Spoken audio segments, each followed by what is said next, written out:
Another thing to open up is your social life. Talk about your social lives. Introvert, extrovert. These are very important.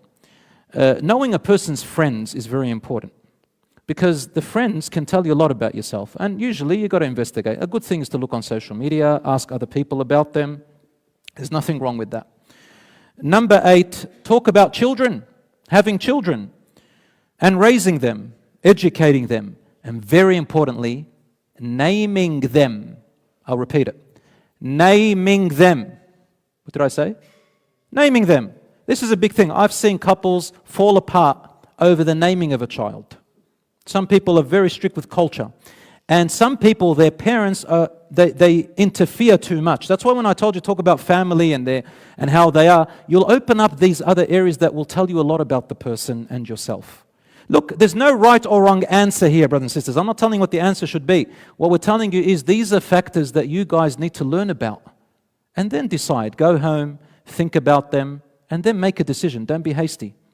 But naming a child, do you want children in the first year, second year? What do you think about children? How many children do you anticipate having? You can't say, well, that's up to Allah subhanahu wa ta'ala. Well, okay, it is up to Allah, but do you like having children? Do you not like having children? First year, second year, what do you want to do? So these things open up a great discussion. Naming a child is very important.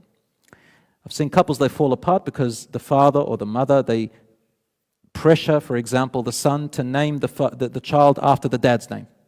In my culture, I've got a culture like that. Up in the village in Lebanon, you've got to, and a lot of Arabs, they've got to name the first child of the first oldest son by the grandfather's name. And if you don't, you're like almost an outcast, or you're frowned upon, or they always look at you differently. So you've got to talk about whether this is a big thing in your culture, or whether it's not. You might have a spouse or a future wife who says to you, no, I think a mother should name the child. I carried him, I did, and I will tell you a lot about her personality, and how she thinks, whether she's good for you or not. So brothers and sisters, these are important. And the last 3 things, inshallah, ask about future ambitions and goals, especially career. How important is your career to you? My career is like this. Very importantly also to ask about, number 10, health issues. Health issues, disabilities. If you're embarrassed to talk about them, get someone else to explain that to them. It's very important, brothers and sisters. You don't want to get married and later on you find out severe health issues or deformities or disabilities. That's haram in Islam to hide these things. I've had cases like that before, and they say, well, the brother who married her, he hid something. He hid that he used to have another mistress and he had 2 children from her. And they wanted to get divorced. He says, no, you got to give me the mahr. Another brother married another sister and she had another deformity. She didn't tell him about it because I was embarrassed. It's none of your business. And why can't you accept me that way? It's a right of both the husband and wife to know anything that will place attention on the marriage in relation to their personal self. Number 11, the past. I know. You've probably looked it up. A lot of sheikhs and imams said, it's none of anyone's business to know about your past. Allah forgives all sins. Yes, that is true. That is true. People should not expose their past sins. That is true. That is a general blanket rule. But I'm going to just let you think about something. You know yourself. Some sins of the past are not that easy to just dismiss. Stay with me. Stay with me. You with me? Okay. Some sins of the past between telling a potential spouse cannot be easily dismissed. You have to think, is that sin of my past going to show up in my marriage again? Does it have the potential? I'll give you an example. If a person used to be on drugs before, and they were addicted and it was hard, how long ago was it? If drugs can come back into the marriage, not in the beginning, but later on it can. Because people take drugs often either for recreation, or when they get addicted, it becomes mental issues, depression and all of that stuff. In a marriage, there's going to be ups and downs. A person can resort back to the drugs. Is it important to talk about it? In my opinion, wallahi, you don't have to take it, it's important to talk about it. But of course, there has to be respect and people have to cover up for their sins. Sometimes a person may have had multiple relationships in the past. Now, it's up to you to say it or not say it. It's not a problem. I had a few young people, couple, who call me and say, look, this guy has asked for me. Listen, a sister said, a guy has asked for me. Even brothers, they say to me, I want to ask for this sister, but, I had a girlfriend before and I've committed zina a few times, and sister says things have happened. What should I do? And look, you don't have to say it outright.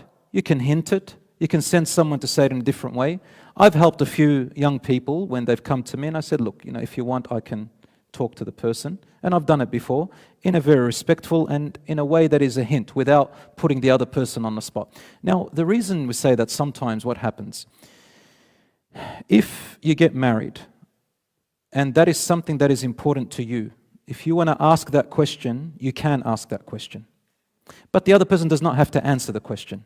And then it's up to you if you want to go ahead or not.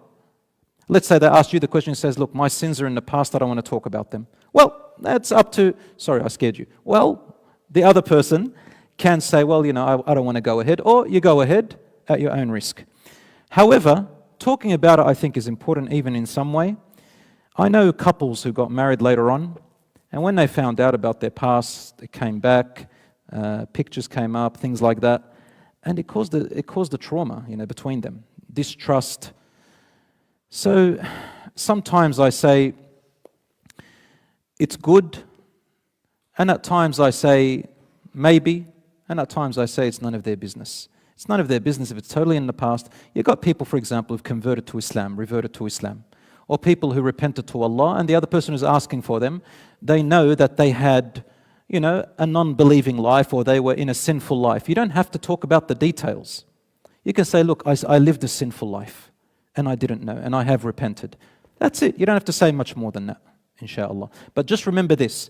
Anything that will creep in from the past into your marriage later on, that potentially there's a chance it will and will cause attention, my advice is to hint about it. Mention it in some way. Allahu A'lam. But again, brothers and sisters, I'm not telling you have to. I'm just talking from experience. I've seen later on these problems happen. Allahu A'lam. And I hope, inshallah, I'm right. Allahu A'lam. Criminal records.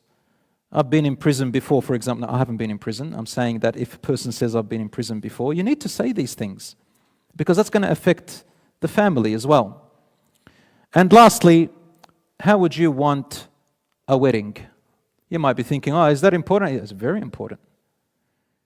In fact, saying how you want a wedding and the details of it will tell you so much about the mindset of the person, about their family, about your family, to see if things can get along. I've seen families have fights in weddings over things that weren't clearly talked about before. Some couples have divorced and divided and had fights over a wedding dress, over a ring, over the bouquet of flowers, over the car type, over the hall, over the table, over I don't know what. Oh man, have I got stories for you. But I don't want to say too many stories, because it could be people in our community who might think I'm talking about them. I'm not talking about anybody, but this happens everywhere, brothers and sisters.